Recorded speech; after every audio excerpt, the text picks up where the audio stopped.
Hello friends, welcome back to my channel. Episode 2 के starting में हम देखते हैं प्रेजेंट से 1 साल पहले का सीन आता है जहां पर यून अपने ऐप को लेकर काम कर रही होती है। इसमें वो जब अपने ऐप के काम को फिनिश करती है तब वो लॉग इन करती है। वो लॉग इन होते ही उसकी मॉम उसके सामने आ जाती है जो कि उससे बात करने लगती है। वो उस एआई जेनरेटेड से कहती है कि तुम आज से मेरी मॉम हो और उसे नाम देती है कि आज से तुम्हारा नाम योंग सन ए है। उस एआई को देखते ही योन की आंखें भर आती है, वो काफी सैड हो जाती है। प्रेजेंट में आ जाते हैं जहाँ पर स्योनहो को उसका मैनेजर बताता है कि मिस्टर पार्क के पास मैंने भी पैसे इन्वेस्ट किए थे, लगता है हम बर्बाद हो जाएंगे। इस बात को सुनते ही स्योनहो भागता है पार्क को पकड़ने के लिए। वहां पर वो बहुत सारे मीडिया वालों को देखता है।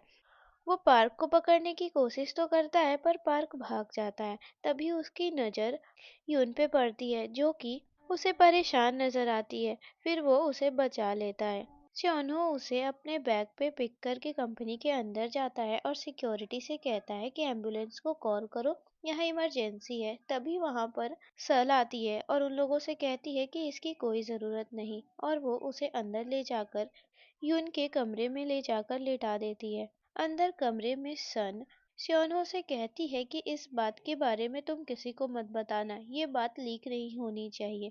बाहर खड़ी यू कुंग काफी एक्साइटेड होती है श्योनहो को देखकर जो कि यून को लेकर आया है। वो उससे मिलना चाहती है। यून जो है वो फेंटेड सिचुएशन में एक ड्रीम देख रही होती है जो कि उसकी हाई स्कूल के टाइम का है।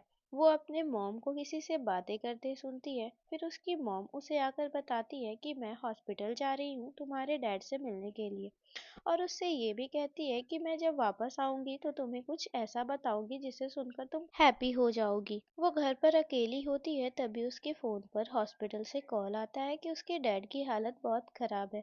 यून भागते हुए टैक्सी को लेने के लिए जाती है और अपनी मॉम को कॉल करके कहती है कि मॉम आप जल्दी हॉस्पिटल पहुंचो, डैड की सिचुएशन बहुत खराब है। तभी वहां पर उसकी मॉम उसे कहती है कि हाँ मैं जल्दी पहुंच रही हूँ। उसे एक एक्सीडेंट की आवाज सुनाई देती है जिसमें उसकी मॉम होती है। यून क्विकली ही अपने मॉम को हॉस्पिटल लेकर जाती है उसे एडमिट कराने के लिए। तभी वहां पर एक नर्स उसे बताती है कि जो आपकी मॉम के साथ है क्या वो भी आपके रिलेटिव है। उस इंसान की डेथ हो चुकी है। जिस इंसान की डेथ हुई है वो उसकी मॉम का बॉयफ्रेंड है। इस बारे में उसे जैसे ही पता चलता है वो पूरी शॉक हो जाती है। फिर उसकी मॉम की भी डेथ हो जाती है। तब उसे अपने डैड के बारे में याद आता है और वो अपने डैड के हॉस्पिटल पहुंचती है। वहां पर उसे ये पता चलता है कि उसकी डैड की भी डेथ हो चुकी है। वो बहुत रोती है। जब वो बाहर निकलती है हॉस्पिटल रूम से तभी वो कोलैप्स हो जाती है। फिर वो याद करती है कि मेरी जिंदगी उसके बाद तो बिल्कुल अकेली ही हो गई थी। बस मेरी लाइफ में एक ही इंसान था, वो है सल, जो हमेशा मेरे पास आ जाती है।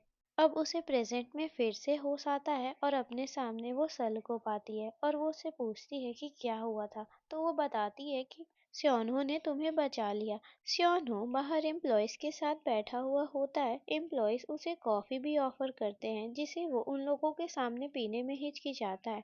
यूक्यूंग उसे बताती है कि मैं तुम्हारी बहुत बड़ी फैन हूँ। अंदर से योन आती है और उसे कहती है तुमने मेरी हेल्प की इसके लिए थैंक यू, और उसे अपना विजिटिंग कार्ड देकर कहती है मैं तुम्हें इसके लिए कंपनसेट जरूर करूंगी। सियोन्हो कहता है मैंने ये काम किसी तरह की तारीफ पाने के लिए नहीं किया था, और वो वहां से चला जाता है। सियोन्हो अपनी कंपनी आता है और अपने मैनेजर से पूछता है कि तुमने कितने पैसे इन्वेस्ट किए थे। मैनेजर रोते रोते बताता है कि मैंने इस एजेंसी को गिरवी रखा है। इस बात को सुनते स्योनहो बहुत भड़क जाता है और वो उस पे चिल्लाने लगता है कि क्या तुम्हारा दिमाग सही है, ये तुमने क्या किया।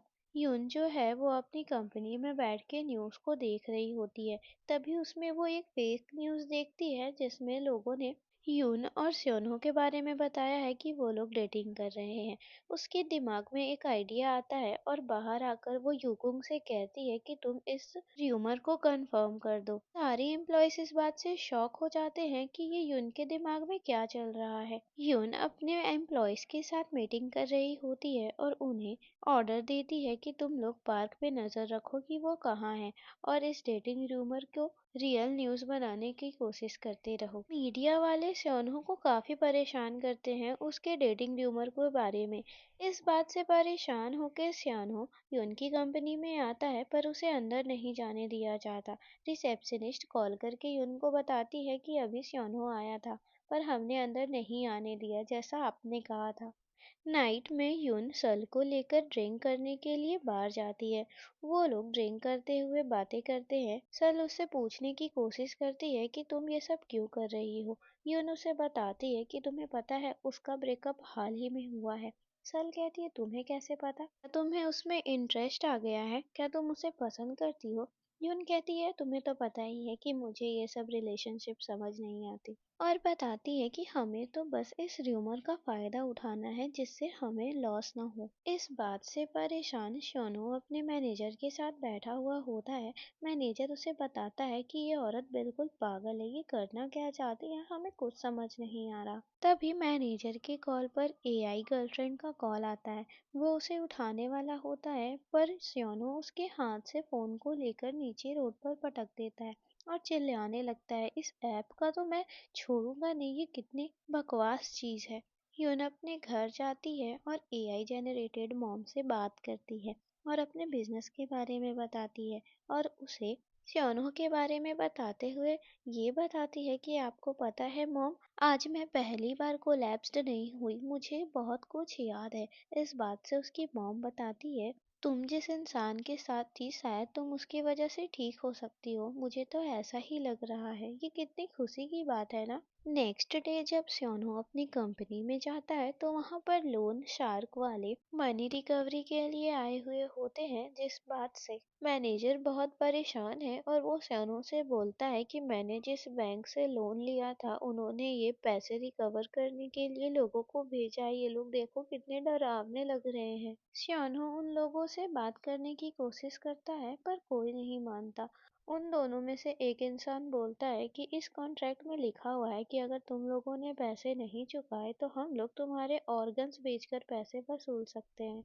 फिर वो कहता है अरे तुम तो सियानो हो, तुम्हारी गर्लफ्रेंड यून उसके पास बहुत पैसे होंगे, तुम अपनी गर्लफ्रेंड को क्यों नहीं कहते कि वो पैसे चुका दे। देन हमें दिखाई देता है कि जो यून और सल है वो लोग बहुत तैयारी के साथ कहीं जा रहे हैं। वो लोग और कहीं नहीं स्योनहो के पास आते हैं। यून आती है और पैसों से भरे बैग को उन्हें देकर कहती है कि इन लोगों का लोन चुकता कर दो और सारे फाइल्स को बंद कर दो। वो लोग पैसे लेकर चले जाते हैं। अभी ये सारे मैटर्स को सुलझाते सुलझाते 1 घंटा हो जाता है। वो अंदर कमरे में चली जाती है अकेले और बाहर सल उसका इंतजार करती है। जैसे ही 10 मिनट के बाद वो ठीक हो जाती है वो लोग मीटिंग करने के लिए बैठते हैं। स्योनो यून से कहता है कि तुम करना क्या चाहती हो, तुमने मेरे पैसे क्यों चुकाए। यून कहती है ये सब तुमने पहले स्टार्ट किया था, तुमने ही मुझे मीडिया वालों के सामने बचाया था, इसलिए हम लोग ये सब में फंस गए हैं। स्योनो कहता है वो तो मैंने इंसानियत के नाम पे कर दी थी, अब तुम करना क्या चाहती हो। तभी सल एक प्रपोजल निकाल कर उसे देती है और यून सनहो से कहती है कि मैं तुम्हें खरीदना चाहती हूँ। स्योनो इस बात को सुनकर शॉक हो जाता है और एपिसोड यहीं पे खत्म हो जाता है। गाइस अगर आपको मेरी एक्सप्लेनेशन पसंद आई तो वीडियो को लाइक और चैनल को सब्सक्राइब करना ना भूले। मिलते हैं नेक्स्ट वीडियो में, तब तक के लिए बाय बाय।